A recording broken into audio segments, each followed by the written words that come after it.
جو بات آج میں آپ کے ساتھ بانٹنا چاہتا ہوں وہ مکاشفہ کی کتاب اور اس کا 4واں باب اور اس کی آخری آیت ہے۔ اور میں چاہوں گا کہ آپ میرے ساتھ کلام مقدس میں سے کھولیں۔ ایک بہت ہی اہم جو ہماری زندگی کا ایشو ہے، ہم اس پر بات کرنے والے ہیں آج۔ یعنی کیا ہے؟ مکاشفہ کی کتاب اور اس کا 4واں باب، چیپٹر 4 ورس 11 لکھا ہے، اے ہمارے خداوند اور خدا، تو ہی تمجید اور عزت اور قدرت کے لائق ہے، کیونکہ تو ہی نے سب چیزیں پیدا کی اور وہ تیری ہی مرضی سے تھی اور پیدا ہوئی۔ آگے ایک اور آیت پڑھیں گے، آئے ہم اس کی 14ویں باب کی 7ویں آیت پڑھیں گے۔ 7ویں آیت کا ایکچولی میں صرف آخری لائن پڑھنا چاہتا ہوں، آخری 2 لائن مجھے لکھنے والے کیا ہے؟ اور اسی کی عبادت کرو جس نے آسمان اور زمین اور سمندر اور پانی کے چشمے پیدا کی۔ وہاں کہتا ہے کہ تو ہی عزت، تمجید، قدرت اور عبادت کے لائق ہیں، اور یہاں بھی ہمیں پڑھا کہتا ہے اور اسی کی عبادت کرو جو خالق خدا ہے۔ بہت اہم ایشو ہے جس کو ہم نے آج دیکھنا ہے کلام مقدس میں سے۔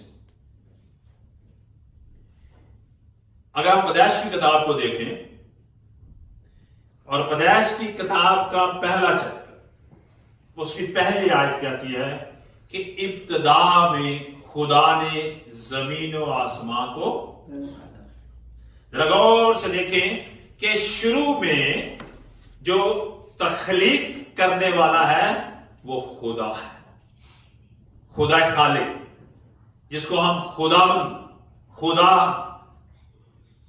رب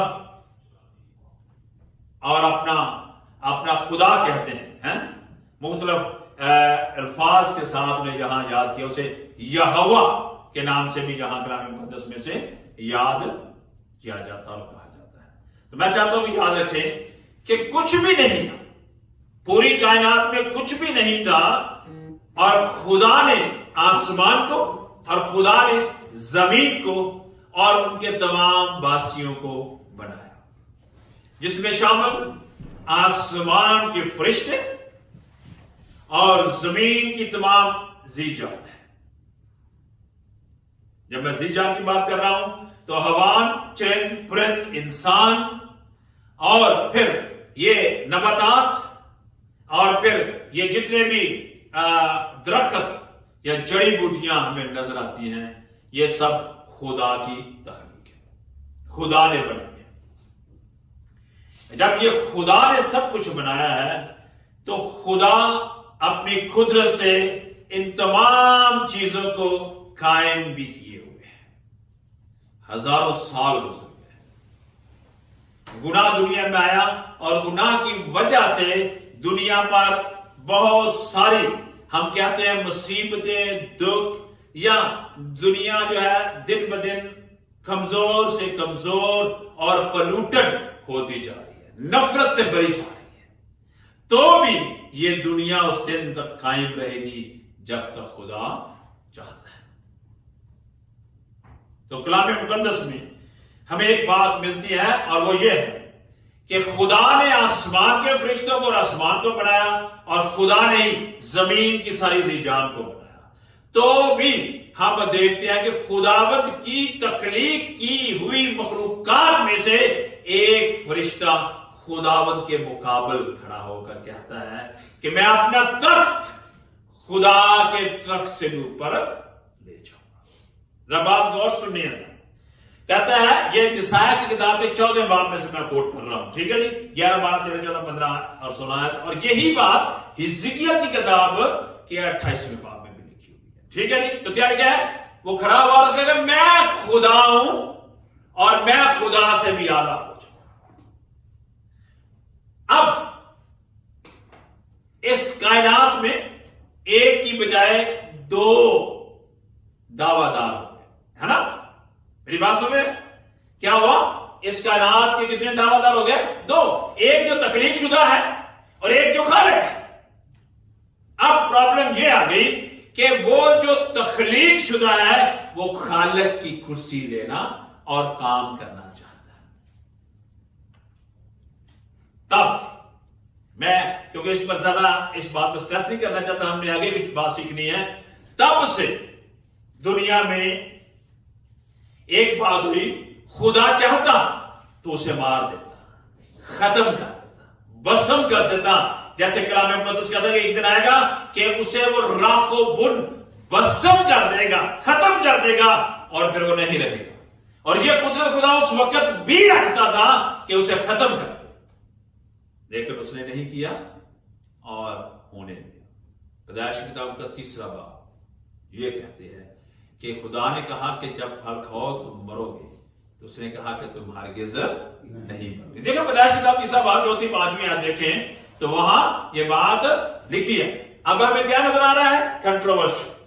ایک تو خدا کی باتیں ہیں اور ایک خدا کا مخالف, خدا کی مخالف باتیں کرتا ہوا ہمیں نظر آتا ہے. آ گیا تو کیا ہوا؟ اب جو خداوند خدا ہے, کلام مقدس میں یہ بارہا آیا ہے کہ وہی خدا ہے, وہ ایک خدا ہے, وہی عبادت, عزت اور وہی تمجید اور وہی قدرت کے لائق ہے, اور اسی کی ہی عبادت کی جانی چاہیے کیونکہ وہ خالق ہے. تو بھی کلام مقدس کی اس بات کے برعکس دنیا میں بے شمار خدا ہے,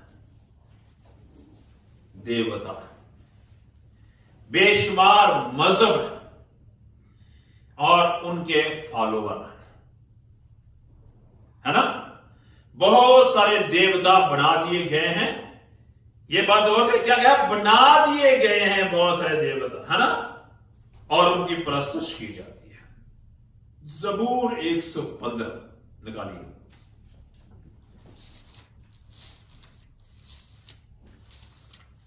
جی زبور 115 بہت ضروری ہے پڑھنے کے لیے. اور ہاں جی یہ بند نکال دیکھیں.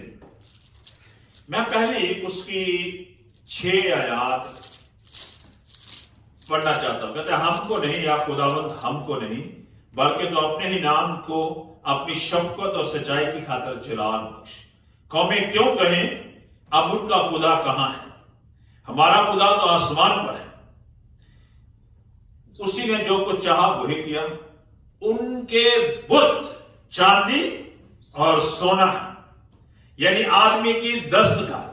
ان کے منہ ہیں پر وہ بولتے نہیں, آنکھیں ہیں پر وہ دیکھتے نہیں, ان کے کان ہیں پر وہ سنتے نہیں, ناک ہیں پر وہ سونگھتے نہیں, ان کے ہاتھ ہیں پر وہ چھوتے نہیں, پاؤں ہیں پر وہ چلتے نہیں, ان کے گلے سے آواز نہیں نکلتی. ان کے بنانے والے انہی کی مانند ہو جائیں گے, بلکہ وہ سب جو ان پر بھروسہ رکھتے ہیں. کیا کہا گیا کہ اگرچہ کہ ایک خدا ہے اور اس کے مخالف کھڑے ہونے والے نے بہت سارے خدا کھڑے کر دیے, اور ان خداؤں کو بنانے والے انسان ہیں. سب کچھ ہونے کے باوجود بھی وہ کچھ نہیں کر سکتے, کوئی قدرت نہیں رکھتے. اس بیک گراؤنڈ کے ساتھ میں آج چاہتا ہوں کہ آپ میرے ساتھ یسایہ کی کتاب اور اس کا 36واں باب نکالیں. میں چاہتا ہوں کہ آپ نے نکالنا ہے وہ میرے ساتھ, اور ہم نے اس پہ ذرا آج بات دیکھنی ہے. خدا کی قدرت کو دیکھنا ہے, جو عبادت کے لائق, جو عزت, تمجید اور قدرت والا خدا ہے, اس کے بارے میں ہم نے دیکھنا ہے. یسایہ کی کتاب کے 36ویں اور 37ویں باب میں ایک واقعہ اس دنیا میں رونما ہوتا. ہم آج اس واقعہ کو خداوند کی قدرت, مائٹی گاڈ جس کی ہم پرستش کرتے ہیں, عبادت کرتے ہیں, اس کی قدرت کو دیکھنے والے ہیں کہ وہ کیسے کام کرتا ہے. کلام مقدس میں یوں لکھا ہے کہ حزقیہ بادشاہ جو یہودا پر حکمران تھا, اس کی حکومت کے 14ویں سال اسور کا بادشاہ سنکریب چڑھائی کرتا ہے, جنگ کرنے کے لیے آ جاتا اور گھیر لیتا ہے، باہر اپنے خیمے لگا دیتا ہے، آنا جانا بند ہو جاتا ہے، کھانا پینا باہر سے لینا ہونا بند ہے، وہ اندر ہے۔ اور پھر جب وہ اندر انہیں بند کر دیتا ہے، آپ کو پتا ہے کہ آج کے دور میں تو نہیں ہے، لیکن پہلے دور میں شہروں کے گرد کیا کی جاتی تھی؟ فصیل بنائی جاتی تھی، بڑی دیواریں بنائی جاتی تھی، ان کو گیٹ لگائے جاتے تھے اور ان کو شہر والوں کی مرضی سے کھولا اور بند کیا جاتا، ویسا ہی تھا۔ اب کیا ہوتا؟ وہ اپنے نوکر، یہاں لکھا ہے رب شاکی کو بھیجتا ہے، کہتا ہے کہ جا کر حزقیہ بادشاہ کو میرا یہ پیغام دے دو، لیکن صرف حزقیہ بادشاہ کو نہیں بلکہ تم نے یہ پیغام پبلکلی تمام لوگوں کو دینا ہے، پوری قوم جو ہے میرا یہ پیغام سنے۔ اور میں چاہتا ہوں کہ آج ہم اس پیغام کو پڑھیں۔ دیکھیے یہاں لکھا ہے، جب وہ پیغام دینے کے لیے آیا تو شاہ حزقیہ کی طرف سے 3 بندے گئے، الیاقیم بن خلقایہ جو گھر کا دیوان تھا، بادشاہ گھر کا دیوان تھا، شبنا منشی، اور مرر یواخ بن اسد اس کا پیغام وصول کرنے کے لیے۔ اب وہ کیا کہتے ہیں؟ کیا لکھا ہے؟ میں اس کی 4 آیت پڑھنے لگا ہوں۔ اور رب شاکی نے ان سے کہا، تم حزقیہ سے کہو کہ ملک کے معظم شاہ اسور یوں فرماتا ہے کہ تو کیا اعتماد کیے بیٹھا ہے؟ کیا مشورت اور جنگ کی قوت منہ کی باتیں ہی ہیں؟ آخر کس کے برتے پر تو نے مجھ سے سرکشی کی ہے؟ دیکھ، سرکشی ہوتا ہے شاید ان کا کوئی معاہدہ ہوگا جو انہوں نے اس کے ساتھ قائم نہیں رکھا، اس کو وہ لون یا جیسے کہتے ہیں کہ دیتے ہیں، تاوان نہیں دے رہا تھا۔ دیکھ، تجھے اس مسئلے ہوئے سرکنڈے کے عصا یعنی مصر پر بھروسہ ہے، اس پر اگر کوئی ٹیک لگائے تو وہ اس کے ہاتھ میں گھر جائے گا اور اسے چھید دے گا۔ شاہ مصر فرعون ان سب کے لیے جو اس پر بھروسہ کرتے ہیں ایسا ہی ہے۔ پہلے شاید وہ سوچتا کہ ہمارا علیم ہے، ہمارا وہ ساتھی ہے مصری، اور ہم اس کے ساتھ بھروسہ کر کے ہم ان کے ساتھ جنگ کر سکیں۔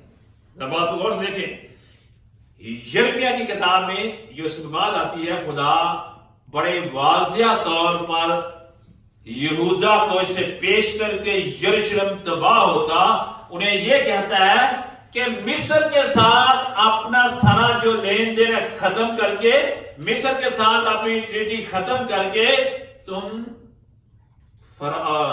یہ جو بابل کا بادشاہ بابل کے ساتھ رکھو تو تمہاری تباہی نہیں ہوگی، تم قائم رہو گے۔ لیکن انہوں نے نہیں سنا، بابل کے ساتھ کی بات اور پھر چھوڑ دی اور پھر مصر کے ساتھ کر دی، اور پھر وہ نہ صرف شہر تباہ ہوا کہ یروشلم اور ہیکل تباہ ہو گئی، اور اس وقت یروشلم میں جو ہیکل میں اس وقت عہد کا صندوق تھا وہ بھی جلا کر رکھ کر دیا۔ چلیں ابھی یہاں ہمارے اس کو دیکھتے ہیں کیا کہتا ہے، پر اگر تم مجھ سے یوں کہے کہ ہمارا توکل خداوند، غور سے یہ بات سننے والی ہے، ہمارا توکل خداوند ہمارے خدا پر ہے، تو کیا وہ وہی نہیں ہے جس کے اونچے مقاموں اور مذہبوں کو ڈھا کر حزقیہ نے یہودا اور یروشلم میں کہا ہے کہ تم اس مذہب کے آگے سجدہ کیا کرو۔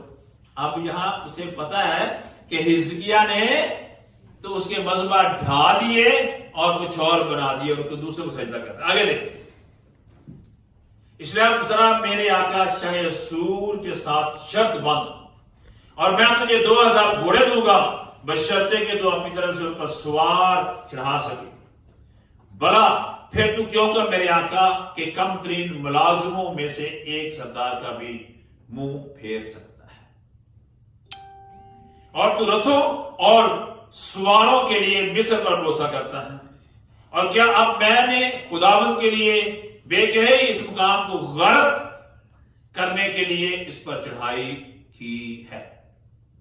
خداوند ہی نے